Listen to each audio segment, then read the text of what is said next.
കോഴിക്കോട് എത്തുന്നവർ ആരായാലും അവരെ ഈ ക്ഷേത്രം മാടി വിളിക്കും.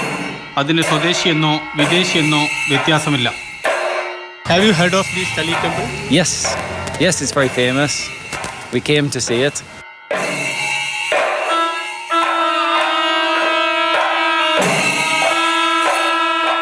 പാർവതി സമേതനായ പരമശിവനാണ് തളി ക്ഷേത്രത്തിലെ പ്രധാന പ്രതിഷ്ഠിച്ചതാകട്ടെ പരശുരാമനും.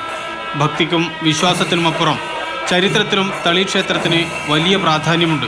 സാമൂതിരിയുടെ സ്വന്തം ആരാധനാലയമാണ് തളി.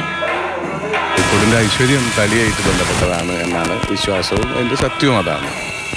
നമ്മൾ ആഘോഷമായിട്ട് 3 ദിവസമാണ് ഇത് കൊണ്ടാടുന്നത്. പിന്നെ ശിവരാത്രി ദിവസം മട്ടന്നൂർ ശങ്കരകുട്ടിമാരാരുടെ ട്രിപ്പിൾ തായമ്പയാണ് പ്രധാനമായിട്ട് നമ്മൾ ഭക്തജനങ്ങൾക്കായിട്ട് നൽകുന്നത്.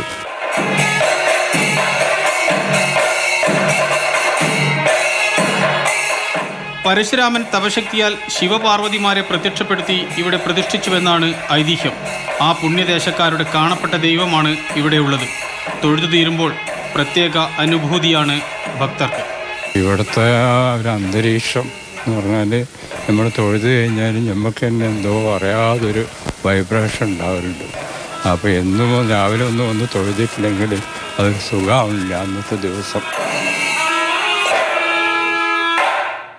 പ്രാർത്ഥിക്കാൻ കാരണങ്ങൾ പലതുണ്ട്. പുതുതലമുറക്ക് ഭക്തിയും ആഘോഷവുമെല്ലാം ഇവിടെ ഒന്നുചേരും. പിറന്നാളിന് ദൈവാനുഗ്രഹം തേടി വന്നവരാണ് ഇവർ. തളി അമ്പലം പ്രശസ്തമായ അമ്പലമാണല്ലോ. അതുകൊണ്ട് ഫ്രണ്ടിൻ്റെ ബർത്ത്ഡേ ആണ്. ഞാൻ പോകാറുണ്ട്. ഇന്നെൻ്റെ പിറന്നാളാണ്, അതുകൊണ്ട് വന്നത്. ഞാനിവിടെ ഹോസ്റ്റലിലാണ്, ഗുരുവായൂരപ്പൻ കോളേജ് ഹോസ്റ്റൽ. ക്ഷേത്രത്തെ കുറിച്ചുള്ള നല്ലല്ലേ.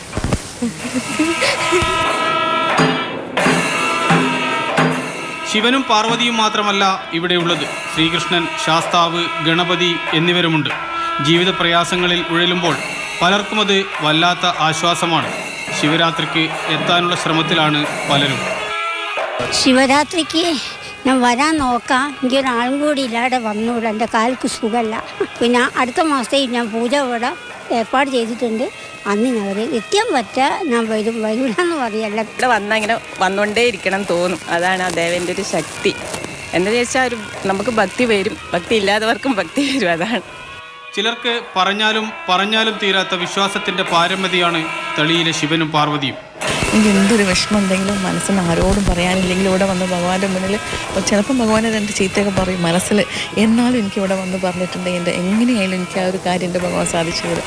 എനിക്ക് അത്ര ഒരുപാട് വിശ്വാസമുള്ള ഭഗവാനാണ്. തളി ക്ഷേത്രത്തിന് നൂറ്റാണ്ടുകളുടെ പഴക്കമുണ്ടെന്നതാണ് ചരിത്രം. അന്ന് തുടങ്ങിയ ആരാധന അനന്തകോടി ജനങ്ങളെയും മറികടന്ന് ഇന്നും ഭംഗമില്ലാതെ തുടരുന്നു. മനോജ് പയ്യന്നൂരിനോടൊപ്പം CK വിജയൻ, മാതൃഭൂമി.